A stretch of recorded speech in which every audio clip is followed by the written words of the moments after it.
Ketemu kawan di Gajah Mada, ngajak singgah di Tanjung Pura. Orang Pontianak berbagai rupa, rukun dan damai tetap kita jaga. Assalamualaikum warahmatullahi wabarakatuh. Ya, kurang semangat beli soto di warung Bang Ahmad. Pergi ke sana naik pesawat. Sur. Jika Anda umat Nabi Muhammad, jawablah salam saya dengan semangat. Tetapi saya bukan Ustadz Abdul Somad. Assalamualaikum warahmatullahi wabarakatuh. Bismillah, alhamdulillah, wassalatu wassalamu ala Rasulillah, amma ba'du. Dewan juri yang saya muliakan,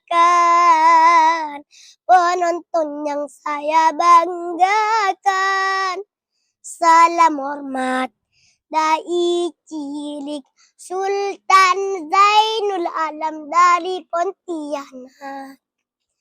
Hadirin yang dimuliakan Allah, Al-Quran adalah hudan linnas, sebagai petunjuk bagi manusia, mengarahkan yang baik dan menjauhi dari kesesatan.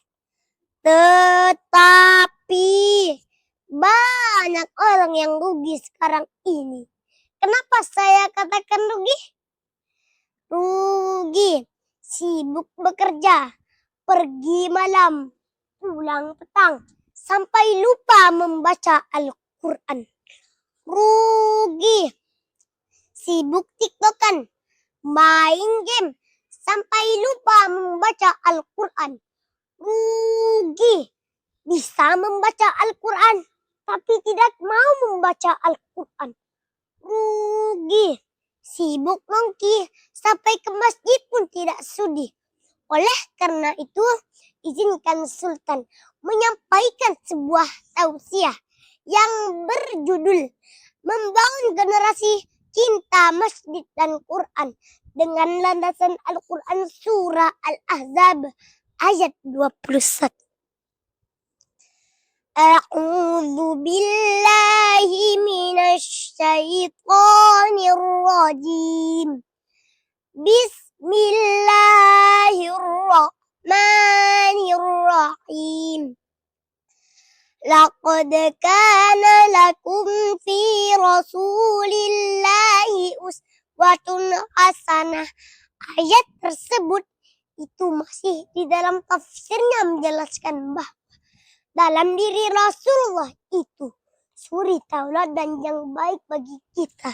Maka kita sebagai generasi penghafal Al-Quran harus sing lengan baju, rapatkan barisan, kuatkan iman.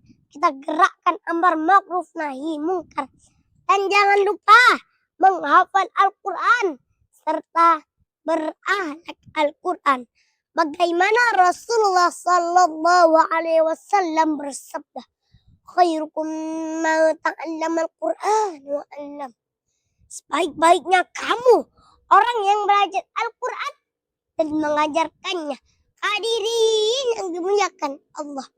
Tetapi banyak orang yang kita lihat sekarang ini, walaupun dia kaya raya, segala ada, segala punya, hatinya tersiksa, hidupnya penuh dengan gegana, galau, gelisah, dan merana, dikarenakan dia jauh dari Al-Quran.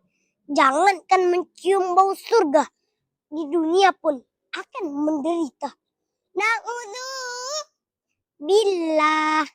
Lalu bagaimana cara kita agar mampu membangun generasi penghafal Al-Quran untuk negeri? Jawabannya adalah menurut Dr. Muhammad Sulaiman Al-Asqari dalam kitab Zubdatun Tafsir min Faktil Kalim, i'malu ma syi'tum. Kerjalah sesuai skill dan kemampuan masing-masing. Yang jago menghafal Al-Quran, kembangkan skillnya untuk memadukan bangsa dan agama.